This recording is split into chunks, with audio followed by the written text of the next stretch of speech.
नमस्कार दोस्तों, KD teaching point में आपका स्वागत है।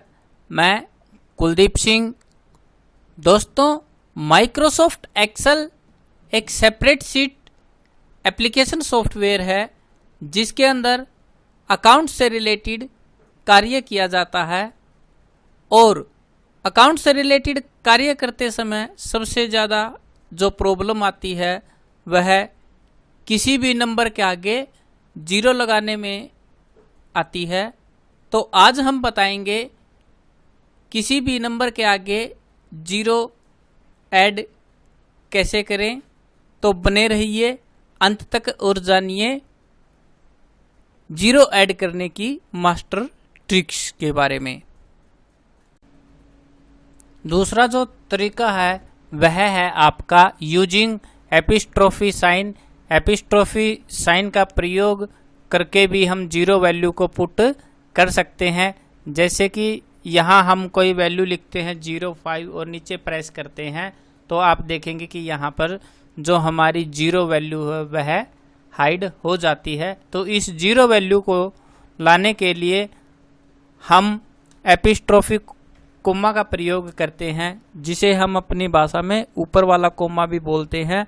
और जो एक वैल्यू लिखते हैं हम और नीचे क्लिक दबाते हैं तो आप देखेंगे कि वह वैल्यू जीरो के साथ फिल हो जाती है।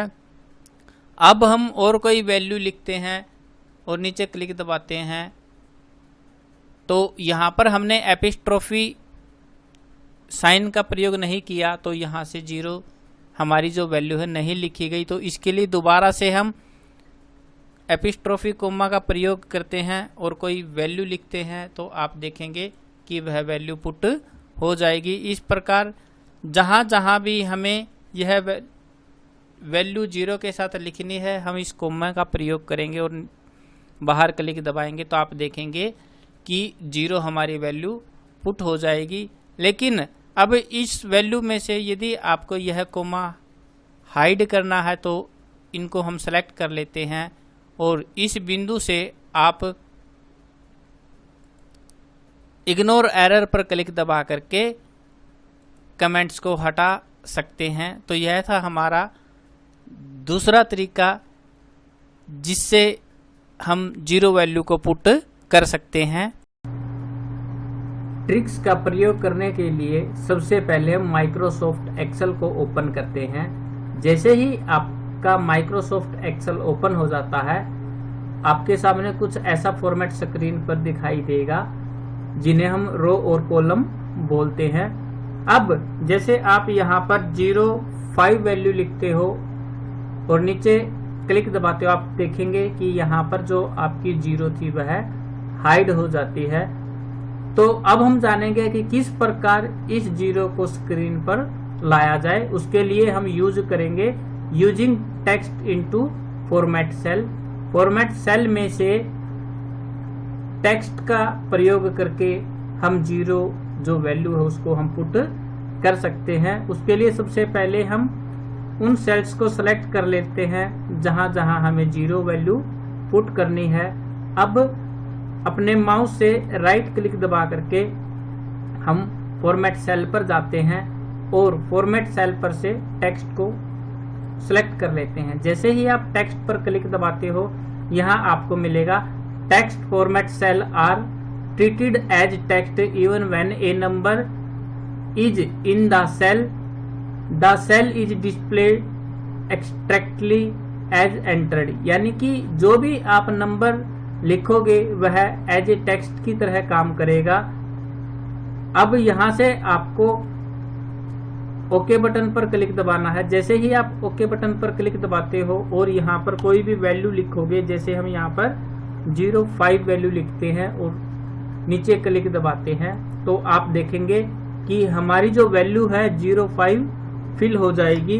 अब यदि हम 0.4 लिखते हैं तो वह वैल्यू भी हमारी फिल हो जाएगी। 0.3 लिखते हैं तो वह वैल्यू भी हमारी फिल हो जाएगी। लेकिन यहाँ पर आपको एक छोटा सा निशान दिखाई दे रहा होगा।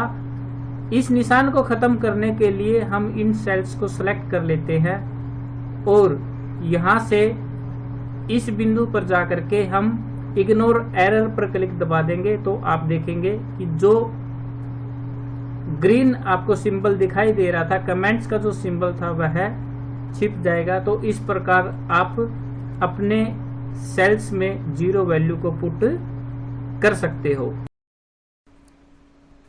थर्ड जो तरीका है वह है यूजिंग फार्मूला ऑफ कॉन्सिनेंट। कॉन्सिनेंट फार्मूले का प्रयोग के द्वारा भी हम जीरो वैल्यू को पुट कर सकते हैं। जैसे आप जानते हैं कि किसी भी फार्मूले का प्रयोग करने के लिए सबसे पहले हम इक्वल का सिंबल लगाते हैं और यहाँ पे आपको कॉन्सिनेंट लिखना है, ब्रैकेट शुरू करनी है और वैल्यूज जीरो की वैल्यू देनी है। और जहाँ पर आपको फार्मूला लगाना है, जैसे कि हमें यहाँ पर 1 पर वह फार्मूला लगाना था, तो यह जो वैल्यू है G2 वैल्यू है, तो यहाँ पर हम G2 लिख देंगे और ब्रैकेट बंद कर देंगे। अब आप बाहर क्लिक दबाएंगे तो देखेंगे कि यहाँ पर 0, 1 वैल्यू फिल हो जाएगी। अब आपके मन में प्रश्न होगा कि हमने जो 0 लिखी थी वो तो 4 से 5 थी, लेकिन यहाँ पर हमारी 1 ही 0 आई है, तो उसके लिए हमें क्या करना पड़ेगा? उसके लिए हम इक्वल का सिंबल लगाते हैं और कॉन्सिनेंट लिखते हैं, ब्रैकेट शुरू करते हैं, इन्वर्टेड कोमाज के अंदर जैसे हमने यहाँ पर 5 0 लिखी और वापस हमने इसको बंद किया कोमे के साथ। G2 वैल्यू में हमें ये वैल्यू लिखनी थी, इसीलिए हमने इसको सेलेक्ट किया और बाहर हमने इस ब्रैकेट को बंद कर दिया। अब आप जैसे ही बाहर क्लिक दबाएंगे तो आप देखेंगे कि उस आपके सेल के साथ वो सारी की सारी जीरो फिल हो जाएंगी। अब यहाँ पर हम क्लिक दबा करके ड्रैग एंड ड्रॉप द्वारा सभी जो हमारी वैल्यूज है उनमें जीरो पुट। नेक्स्ट है आपका यूजिंग टेक्स्ट फंक्शंस या फार्मूला। टेक्स्ट फंक्शंस का प्रयोग करके भी आप जीरो वैल्यू को पुट कर सकते हो। उसके लिए हमें सबसे पहले इक्वल का सिंबल लगाना पड़ेगा, टेक्स्ट लिखना पड़ेगा, ब्रैकेट शुरू करते हैं और जहाँ पर भी हमें वो फार्मूला लगाना है, जैसे हमें यहाँ पर G2 जो वैल्यू है उसके लिए फार्मूला लगाना था, तो G2 लिखेंगे। इसको हम कोमे के अंदर बंद करते हैं, इन्वर्टेड कोमा शुरू करते हैं और जितनी भी वैल्यू हमें इस टेक्स्ट से पहले चाहिए वो जीरो हम फिल कर देंगे। इसे इन्वर्टेड कोमाज में बंद करके ब्रैकेट्स को बंद कर देंगे और जैसे ही आप बाहर क्लिक दबाओगे तो आप देखेंगे कि टोटल हमने जो 5 वैल्यू दी थी वो 1 कम हो करके इस वैल्यू के साथ फिल हो गई है। अब इसे हम ड्रैग एंड ड्रॉप के द्वारा सभी जो हमारी वैल्यूज हैं उनके साथ फिल कर देते हैं। तो इस प्रकार हम एक इक्वल वैल्यूज को पुट कर सकते हैं।